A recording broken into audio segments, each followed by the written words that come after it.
Ok, shalom frères et sœurs, soyez bénis au nom de Jésus-Christ. Nous allons passer à la prière. Nous allons prier au nom de Jésus-Christ. Seigneur, nous te donnons toute la gloire, toute la majesté. Merci Seigneur pour ta présence. Merci pour ta restauration. Merci pour ton élévation. Sois béni, sois exalté Seigneur. Seigneur, conduis-nous dans ta présence afin que nous puissions comprendre et connaître les Écritures, afin que la louange te soit donnée, afin que Seigneur, nous puissions avancer dans toute, Seigneur, la gloire de la connaissance. Seigneur, conduis-nous au nom puissant de Jésus-Christ. Amen. Frères et sœurs, la semaine dernière, nous étions en train d'étudier le livre de 1 Pierre, toujours, puisque nous sommes au chapitre 1. Nous sommes au chapitre 1. Et donc, dans le livre de 1 Pierre, nous avons vu, comme je vous l'ai présenté, j'ai déjà affiché cela sur l'écran. Ok, nous avons étudié jusqu'au chapitre 1, jusqu'au verset 1. Ok, donc nous allons lire, continuer l'enseignement. Et la semaine dernière, nous avons vu combien de fois c'était puissant, ce que le Seigneur nous a appris, ce que le Seigneur nous a démontré. Voilà, donc nous allons faire juste quelques minutes pour pouvoir avancer. Nous avons vu verset 1 et verset 2. Nous allons donc continuer la lecture. Alléluia, soyez bénis abondamment. Donc, 1 Pierre,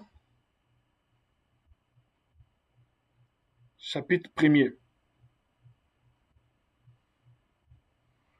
Ok, donc je reprends la lecture et je lis dans le livre avec la version Louis II.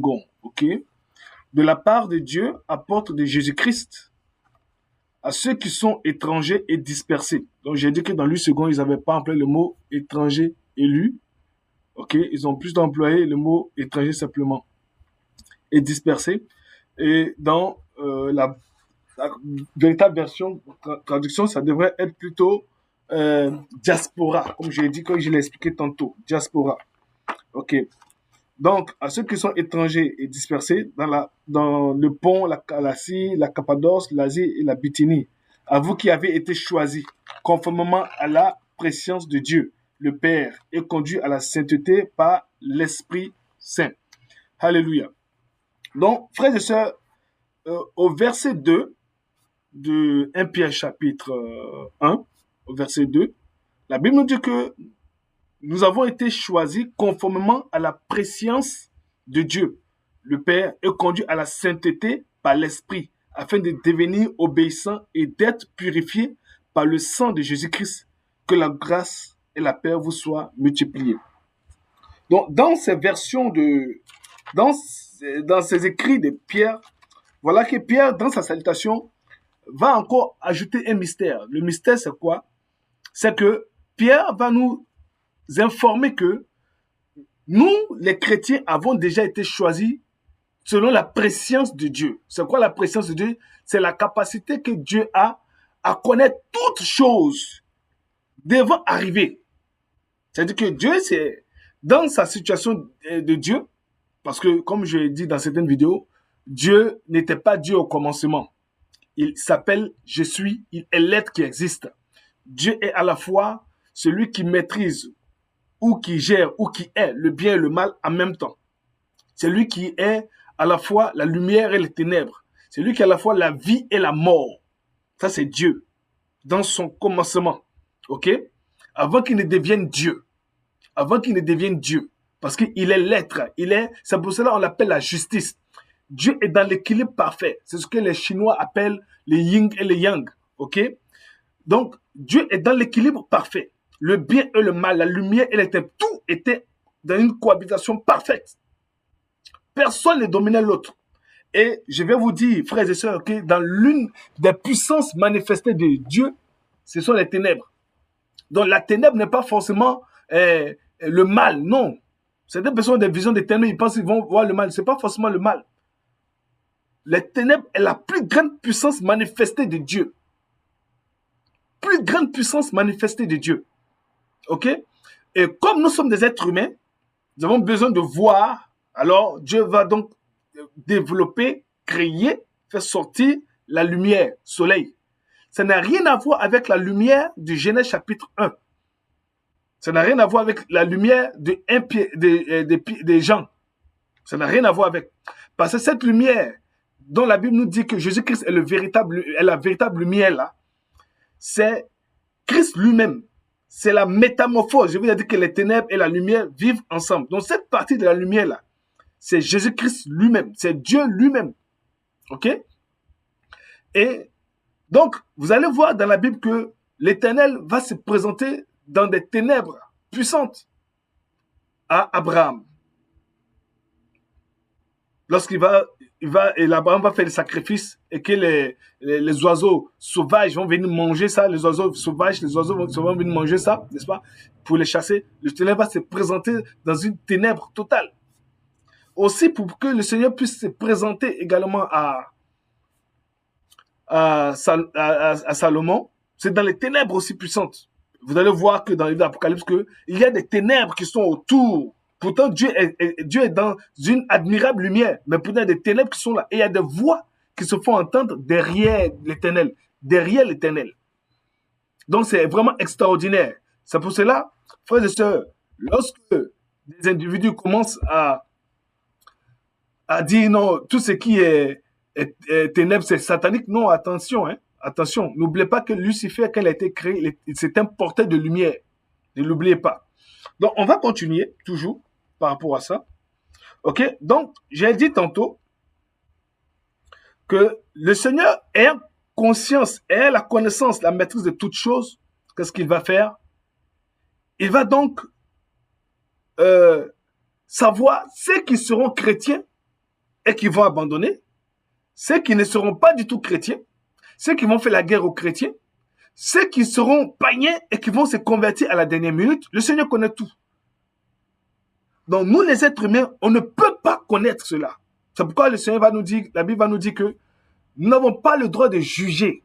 Quand on dit de juger là, il s'agit de celui-là qui va aller au ciel. Pour le moment, on ne peut pas le faire.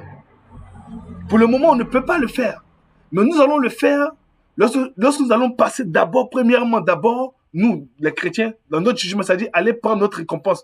Donc, la couronne des vies, on va passer au trône blanc d'abord. Ensuite, nous, les chrétiens, avec Paul et tous ceux qui sont dans le suivi de Paul, ceux-là qui étaient avec Paul pour travailler, dans les autres apôtres des païens, nous allons nous asseoir et nous allons juger les païens. Par contre, les 12 disciples choisis, notamment, les 12 apôtres, pas les 12 disciples, mais les 12 apôtres, sont remplacés par Matthias qui a remplacé Judas, vont s'asseoir et vont juger les frères. C'est pourquoi vous allez voir que les apôtres étaient plus avec les Juifs au commencement. Plus avec. Parce que c'est Dieu qui, dans sa présence, a tout préparé. Alléluia. Ainsi donc, le Seigneur va nous dire que, au travers de Pierre, que il nous a choisis conformément, n'est-ce pas, à sa préscience de Dieu. Donc, je continue toujours l'expression de préscience. C'est la capacité que Dieu a à connaître l'avenir. Jésus-Christ va dire, n'est-ce pas moi qui vous ai choisi? Pourtant, l'un de vous est un démon. Et quand il sera à table, dans la Pâque juive, lorsqu'il sera à table, le Seigneur Jésus-Christ va dire que l'un de vous va me trahir. Tous seront hébétés, anxieux, et ils vont poser la question à Jésus-Christ. Maître, est-ce que c'est moi? Est-ce que c'est moi? Parce qu'ils savent que quand le maître dit quelque chose, ça s'accomplit. Donc chacun cherche à savoir, c'était moi, c'est moi, c'est moi, c'est moi, c'est moi. Il dira, c'est lui qui je vais tremper le pain dans le vin et lui donner, c'est lui. Et quand, à son tour, ce monsieur, Judas, que tout le monde savait qu'il piochait dans l'argent de la caisse de l'assemblée, ce jour de fête-là n'avait pas d'argent, n'avait plus rien, parce que tout cet argent a été utilisé pour préparer la fête de Pâques juive. Il n'avait plus d'argent, le gars, il n'avait plus rien. Alors, il ne savait plus quoi faire. On se demande, vraiment, frères et sœurs, qu'est-ce que ce monsieur fait avec cet argent-là? Quand tu marches tout le temps avec Jésus-Christ, tu marches toujours avec le Seigneur, mais tu vas où? Quand les autres sont en train de prier, toi, tu vas où? Quand les autres sont assis en train de causer, toi, tu vas où? Quand les autres sont en train de boire du thé, toi, tu vas où? Quand tout le monde est en train de méditer, toi tu vas où? Vous êtes en train de faire de longs voyages, mais toi tu te déplaces, tu vas où? Et pourquoi tu te déplaces pour aller faire tes affaires dans le secret, tu as besoin d'argent. Pendant que le Seigneur est en train de passer un bon moment, un bon temps avec ses disciples, lui il avait encore l'intention de sortir, d'aller quelque part. Pourquoi? Mais le problème c'est qu'il n'avait pas d'argent. C'est là la proposition qui lui avait été faite dans le secret. C'est révélé. Le Seigneur Jésus-Christ va lui dire, ce que tu as à faire, fais-le vite. Fais-le vite. Et l'expression voudrait aussi fais-le bien. Et il est parti. Il a vendu Jésus-Christ, présenté Jésus-Christ, trahi Jésus. Mais la Bible nous dit que tout ça, Dieu le savait. L'Éternel le savait. Il fallait qu'une personne animée d'un esprit de cupidité puisse être auprès de lui, qui va chasser les démons comme les autres, va faire les délivrances comme les autres, va parler comme les autres, mais au fond de lui, il n'est pas encore prêt. Au fond de lui, il n'est pas encore prêt. Alléluia. Et l'Éternel savait que cet homme-là, Judas-là, malgré le pardon, parce que la Bible nous dit que Judas a demandé pardon, il a été pardonné. Mais la Bible nous dit que il sait très bien que Judas, dans sa conscience-là, même quand je vais lui pardonner, il ne va pas croire au pardon que je lui ai accordé, alors il va aller donc se suicider. Par contre, Pierre, qui avait régné Jésus-Christ au même titre, au même niveau que Judas, lorsqu'il va se lamenter, pleurer comme Judas, pardonner, demander pardon comme Judas, lui, Pierre, va avoir foi à la miséricorde, va comprendre le pardon du maître et il va se ressaisir. Par contre, Judas, lui, il ira se tuer. Dieu sait que c'est Judas qui peut faire ça. C'est pourquoi il a choisi Judas. Il a choisi Judas. Alléluia. Et le Seigneur Jésus-Christ de son vivant encore a dit une chose. Plusieurs des premiers seront des derniers et plusieurs des derniers seront des premiers. Donc, beaucoup seront chrétiens avec nous aujourd'hui, en train de marcher avec nous aujourd'hui, et le lendemain, devenir autre chose, devenir des hommes-femmes, des femmes-hommes, devenir avoir la haine pour l'Église. Même quand l'Église dit que je vous aime tel que vous êtes. Non, ils vont dire non, ils vont agresser l'Église. Ils vont faire des complots. Beaucoup vont s'associer avec des individus politiques pour attaquer l'Église, pour attaquer les chrétiens. Pourtant, ils étaient avec nous, mangeaient avec nous. Dieu sait ça, mais il laisse couler. Il faut que cela arrive, parce que si tout est parfait, à quel moment viendra donc la tribulation? Si tout est parfait, à quel moment donc le diable sera retenu? Il faut qu'il y ait des charges sur lui. Il faut qu'il y ait ces épreuves pour que notre foi soit aussi éprouvée et que le Seigneur Jésus-Christ puisse savoir qui va accepter, qui ne va pas accepter. C'est dans ce cadre-là que, dans la préscience de Dieu, il nous est interdit de dire, toi, tu es un homme d'enfer, toi, tu es un homme du paradis. Mais nous sommes capables de détecter et de dire, selon ce que tu es en train de faire, si tu ne changes pas de vie, c'est l'enfer qui va te prendre. Maintenant, lorsqu'un individu, un frère, demande pardon dans le secret et qu'il est pardonné, nous les hommes, on ne voit pas, on condamne. Lorsqu'un frère prêche quelque chose de nouveau, on ne vérifie pas dans les Écritures, on condamne. Donc, c'est pourquoi la Bible nous dit ne jugez point. C'est ça, afin que nous ne soyons point jugés. Il ne s'agit pas de venir mentir, voler quelque chose, aller faire du mal à un frère, aller violer une femme, et puis on va te laisser tranquille. Jamais. Jamais de la vie. C'est pas ce que la Bible a dit. Tu fais des dégâts, on va te juger. Tu voles l'argent de quelqu'un, on va te juger. Tu fais du mal à quelqu'un, on va te juger. Tu fais du tort à quelqu'un, on va te juger. Donc, soyez clairs, sachez que cela, c'est comme ça. Et il n'y aura pas de jeu dessus. On va vous traquer, on va vous envoyer au tribunal. C'est comme ça. C'est comme ça. Alléluia. Alléluia. Alors, donc, le Seigneur Jésus-Christ, selon la préscience de l'Éternel, nous avait donc choisi. Et je continue la lecture. Conformément à la préscience de Dieu, le Père est conduit à la sainteté par l'Esprit Saint afin de devenir obéissant et d'être purifié par le sang de Jésus-Christ. Alléluia.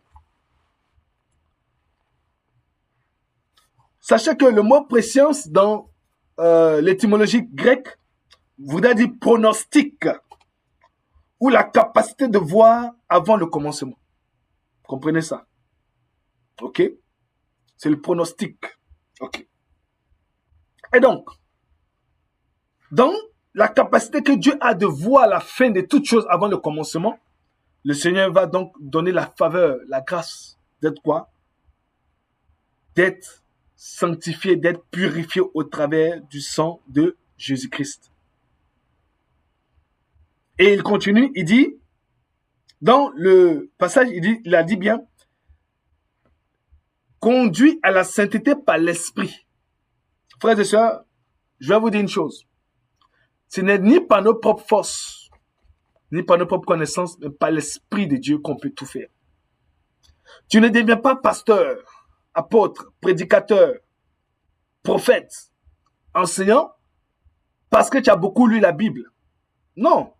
Si le Saint-Esprit ne te révèle pas les mystères des Écritures, frères et sœurs, c'est inutile. Nous sommes toujours au verset 2 du chapitre 1. Beaucoup vont faire des études théologiques, vont étudier dans les écoles théologiques, théos qui veut dire Dieu, et logical qui veut dire également l'étude. Donc, quelqu'un qui est en train d'étudier Dieu, comme si on pouvait étudier Dieu, Dieu qui n'est pas visible, une abstraction totale. Comment toi tu vas l'étudier en tant qu'être humain? Des gens vont trouver des stratégies, des manières, des méthodes pour comprendre Dieu. Non. Dieu se révèle. Dieu se révèle. Toi qui n'as pas reçu la révélation de Jésus-Christ, du Dieu véritable, et puis tu veux enseigner ce Dieu-là, c'est inutile. Parce que tu ne peux que donner ce que tu as reçu. Et Jésus-Christ, la Bible nous dit dans Philippiens chapitre 2, et même 4 aussi, voilà, oui, chapitre 4, je vais le vérifier rapidement. Car il n'a point regardé son égalité avec Dieu comme une proie à arracher. Je confirme ça tout de suite, parce que les versets fusent dans la tête. Voilà. Car Christ n'a pas regardé son égalité avec Dieu comme une proie arrachée.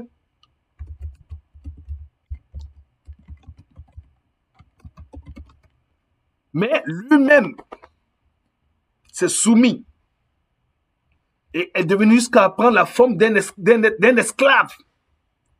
C'est ce que la Bible dit. Quand on prend la vraie traduction. Voilà.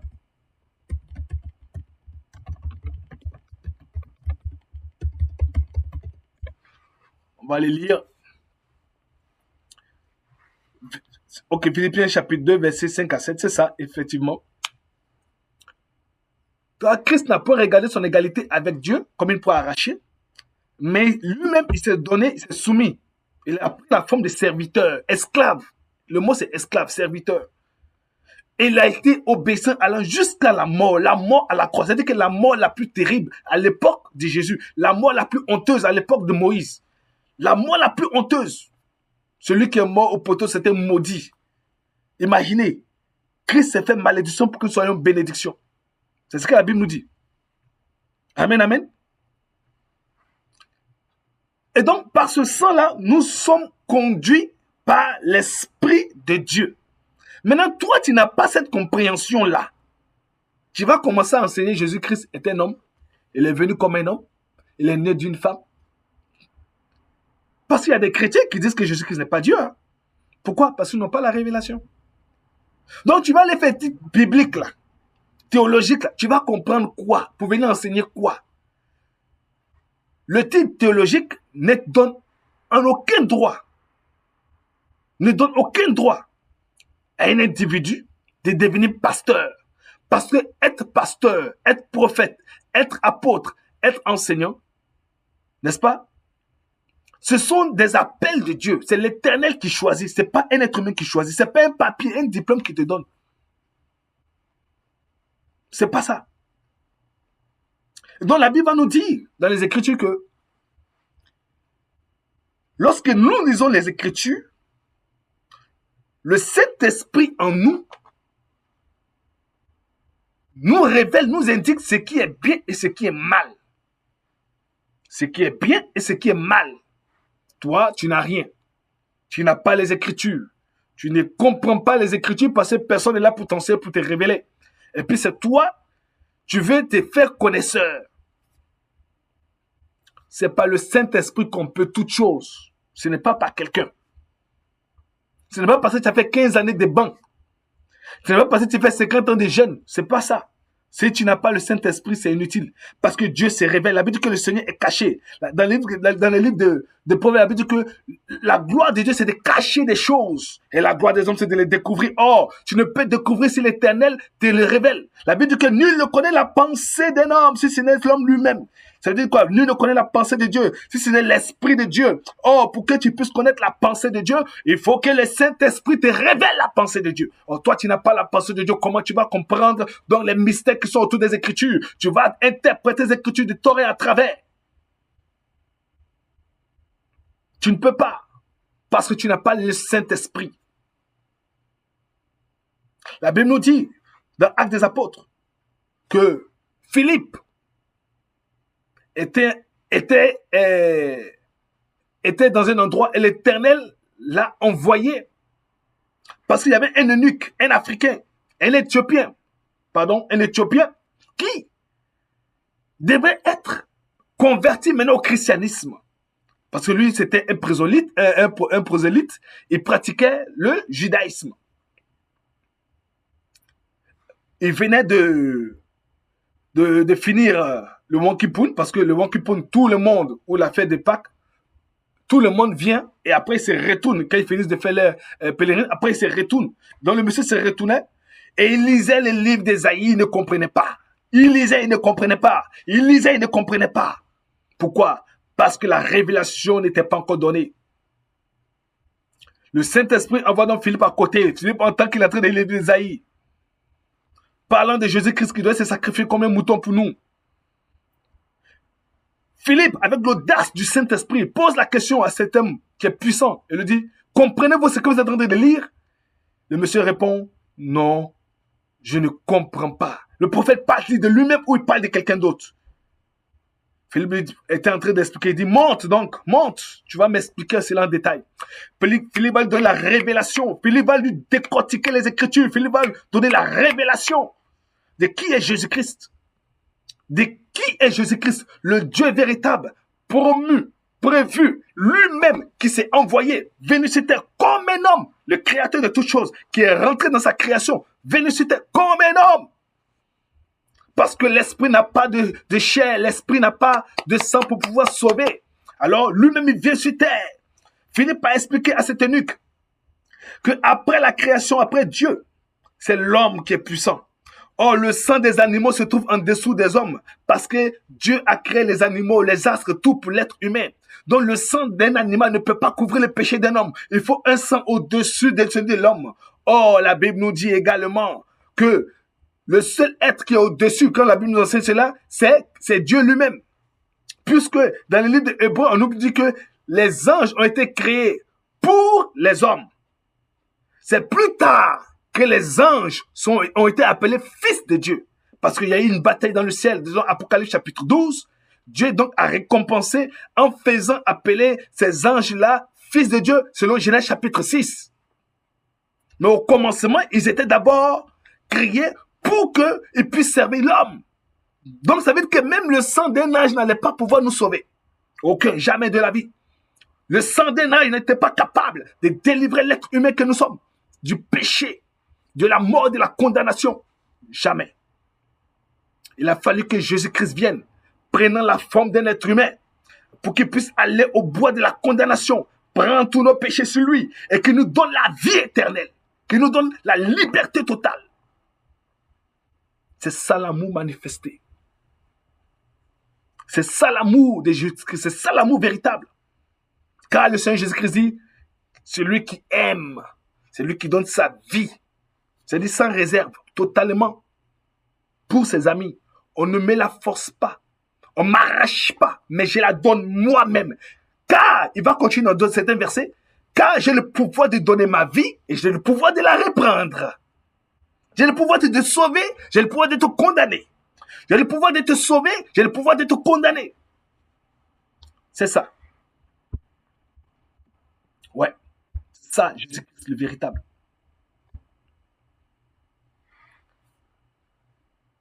Et donc, le Seigneur Jésus-Christ, si tu n'as pas cette révélation, c'est inutile. Tout ce que tu fais, c'est inutile. Frères et sœurs, ce n'est pas le Saint-Esprit qu'on puisse tout ce n'est pas par notre force, ni par notre connaissance, ni parce qu'on a trop médité. Jésus-Christ était avec les disciples pendant plus de 3 ans. Il est mort. En tant qu'homme, on dit il est mort, mais en réalité, il n'est pas mort. Mais on dit homme, il est mort. Alléluia.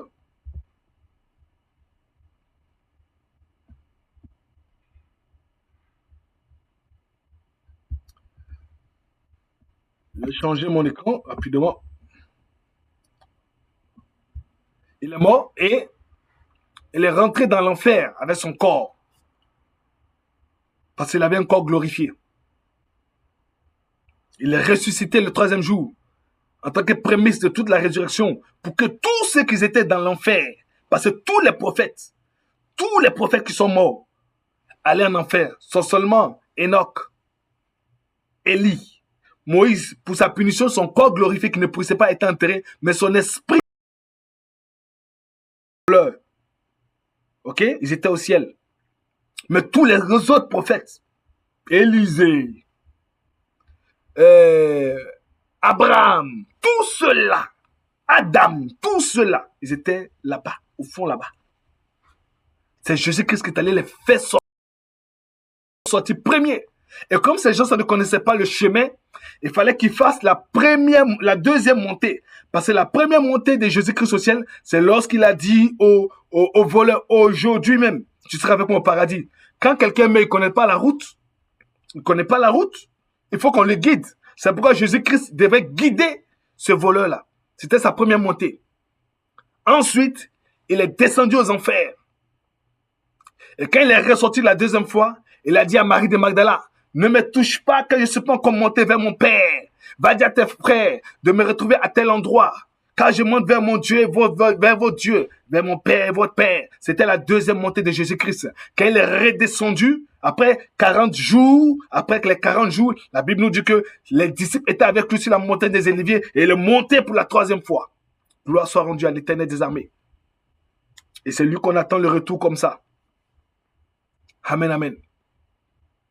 Donc, Marie de Magdala, toutes ces femmes-là qui étaient avec lui, ont vu Jésus dans sa gloire, mais ne l'ont pas reconnu.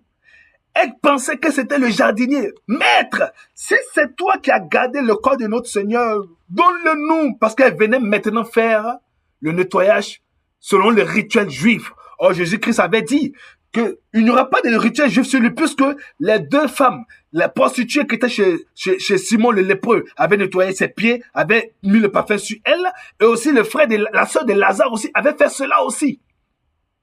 Or, Jésus-Christ avait prédit que personne ne peut parler de lui sans parler de ces femmes-là, parce que ces femmes-là ont déjà accompli un rituel.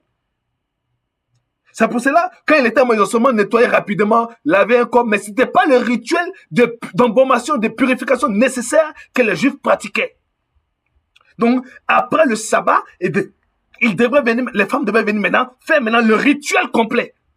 C'est pourquoi Jésus-Christ a dit, ça avait déjà été fait. C'était la prophétie que Christ savait qu'il allait mourir à un moment où on ne pourrait pas vraiment accomplir tous les rituels juifs sur lui. C'était ça, le mystère qui était autour de ces 2 femmes-là, qui ont pleuré et mis le bon parfum sur lui. Donc, je continue. Comme je l'ai dit, il y aura toujours des mystères que je vais révéler au fur et à mesure que je suis en train d'enseigner. Il y aura des mystères que je vais révéler au fur et à mesure que je suis en train de révéler. Alors, donc, comprenez cela et acceptez cela au nom de Jésus-Christ. Que cela vous touche là où vous êtes. Que ces révélations soient pour vous au nom de Jésus-Christ. Et le Seigneur Jésus-Christ va donc se révéler à elle pour qu'elle sache, oh maître, c'est toi. Frère, si le Seigneur ne se révèle pas, toi, tu ne peux rien faire. Et c'est par le Saint-Esprit. La Bible dit quoi également? Que nous sommes scellés par la marque du Saint-Esprit. Donc, le Saint-Esprit nous marque pour nous identifier comme étant enfants de Dieu. Quand tu es né de nouveau, tu reçois la marque du Saint-Esprit. Tu reçois la marque, dans le verset 3 qu'on ne va pas étudier aujourd'hui, tu reçois la marque du Saint-Esprit. Frère, je vous ai dit que l'étude du livre de 1 Pierre va donner des révélations extraordinaires. Des révélations extraordinaires. Et donc, le Seigneur va nous faire passer d'un stade à un autre. C'est-à-dire qu'il va nous envoyer pour nous purifier. Il va nous envoyer pour nous sanctifier, pour ôter le péché. Nous ne sommes plus des enfants de condamnation. Nous ne sommes plus des enfants de la mort. Nous ne sommes plus des enfants de l'enfer. Nous sommes des enfants du Dieu véritable, le Dieu de la vie. Frère, quel péché tu as commis et puis tu veux te tuer pour ça? Tu veux te tuer pour quel péché? J'ai commis tel péché, vraiment c'est trop grave. Tu veux faire comme qui? Tu veux prendre la forme de qui? De Judas ou de Pierre? Si le Seigneur Jésus-Christ te déclare pur, qui peut te déclarer impur? Frère, dans des prisons, lorsqu'on va évangéliser dans les prisons, il y a des gens qui se convertissent. Beaucoup de personnes se convertissent, beaucoup de frères se convertissent là-bas. Cela ne veut pas dire parce qu'il est converti dans la prison que sa peine, selon les hommes, va sauter. Hein? Non. Non, non, non, non, non, non, non. Mais Dieu peut faire grâce pour que sa peine saute. Dieu peut faire grâce pour qu'il puisse être gracié. Dieu peut faire grâce pour qu'il soit pardonné. Il peut être mis à mort et peut accepter Jésus-Christ. Oui. Oui, il peut être condamné pour 50 ans pour prison à vie et puis il accepte Jésus-Christ. Et il se répand dans la prison. Ce n'est pas parce que la loi des hommes l'a condamné, il a en train de purger sa peine, que l'Éternel ne va pas lui pardonner. Non, Dieu va lui pardonner. Mais il y a des sanctions que même quand tu es enfant de Dieu, tu vas subir, même quand tu fais ces fautes, même si Dieu te pardonne, tu vas subir ces sanctions-là. Je prends le cas de David, qui allait coucher avec la femme d'autrui. La Bible n'a jamais parlé de mention de coucher avec la femme d'autrui. Hein. Jusqu'au moment où elle est tombée enceinte, la Bible a continué. Jusqu'au moment où il a tué. La Bible, c'est qu'elle a fini de tuer, accompli toutes choses. Maintenant, le prophète viendra avec sagesse. Parce que si jamais il disait que tu as fait ça, il va lui couper la tête aussi. En ce moment, ce monsieur-là était dans la rage. Dans la rage. Revenir à Dieu était un problème pour lui. C'était difficile pour lui. Parce qu'un péché non annoncé, non confessé à Dieu, révèle encore un autre, sera couvert par un autre péché. Frère, quand tu as un péché là où tu es, quand tu es dans les problèmes, quand tu as fait tout ce qui est mauvais, va dans le secret avec ton papa. Va demander pardon. N'attends pas. Prie ton Dieu. C'est ton Père, c'est lui qui est mort à la croix pour toi. C'est pas moi, c'est pas quelqu'un d'autre. Paul va nous dire dans le livre de 1 Corinthiens, je crois chapitre 4 là-bas, est-ce que c'est à mon nom, Paul, que vous êtes baptisé au nom d'Apollos? Est-ce que c'est moi qui suis mort à la croix pour vous? Donc ce n'est pas moi. C'est lui qui est mort à la croix pour toi, il s'appelle Jésus-Christ de Nazareth. Quel que soit ton péché, va vers lui, demande pardon. Confesse. Confesse. Par la puissance du Saint-Esprit, par la présence de l'onction de Dieu, le Saint-Esprit va te convaincre ce qui est bien, ce qui est mal. Il va te pousser à pécher pour que tu sois purifié, pardonné.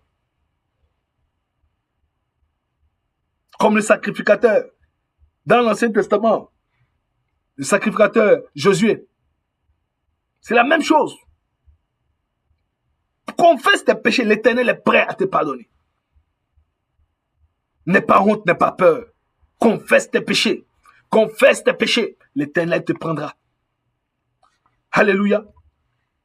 Et donc, par la grâce, par la puissance du Dieu vivant, l'Éternel des armées va donc se révéler à toi. Et dans sa révélation, il va te convaincre de ce qui est bien, de ce qui est mal. Et ensuite, tu vas confesser par la puissance de Dieu. Et il va te laver par son sang.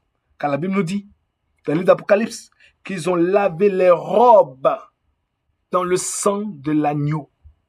Quand tu lis ça littéralement, tu dis, mais le sang est rouge, comment la robe sera blanche? Il parle de la purification, de la sanctification. Mon frère, ce n'est pas ton long jeûne qui te rend pur, qui te rend propre. Ce n'est pas ton long temps de prière qui te rend pur, qui te rend propre. C'est l'obéissance au Saint-Esprit. Et Dieu, dans sa préscience, sait que beaucoup de personnes parmi nous vont accepter l'évangile, quels que soient les péchés, quelles que soient les situations, quelle que soit la condamnation, ils vont se repentir, ils vont se convertir et ils vont ensuite marcher avec Christ. Et Dieu sait que beaucoup aussi vont abandonner. C'est pourquoi quand la femme prostituée est arrivée et quand ils ont envoyé la femme prostituée devant Jésus-Christ, Jésus-Christ a dit, mais où sont ceux-là qui te condamnaient là? Où sont ceux qui te condamnaient? Elle va dire, il n'y a personne pour me condamner. Elle savait que Jésus-Christ pouvait la condamner parce qu'il est témoin lui aussi maintenant, il a appris la nouvelle. C'est celui qui n'est pas au courant, qui s'en va, qui ne peut pas la condamner, mais Jésus-Christ est au courant maintenant. On lui a annoncé la chose. Sauf qu'elle ne savait pas que Jésus-Christ n'est pas comme les Juifs, mais il est comme le véritable manifesté en chair. Disons qu'il est le véritable manifesté en chair. Parce que je parle de Jésus-Christ en ce moment comme étant un prophète, ok? Pas étant que Dieu, mais comme étant un prophète. Or, le prophète, juste selon le plan de Dieu, selon l'amour de Dieu, selon la doctrine de Dieu. Donc, en ce moment, Jésus-Christ disait que, puisqu'ils ne t'ont pas condamné, moi aussi je ne te condamne pas. Mais seulement pars et ne pêche plus. Pars et ne pêche plus. Christ savait qu'elle allait se repentir. Il savait. Alléluia. Le Seigneur Jésus-Christ savait que cet homme aveugle, né aveugle, allait être un sujet de repentance pour lui et toute sa famille. Il avait ce monsieur assis. Il a guéri le monsieur par le miracle. Mais avant de le guérir, ses disciples ont dit, Maître, qu'a fait les parents de ce monsieur pour que lui il naisse aveugle?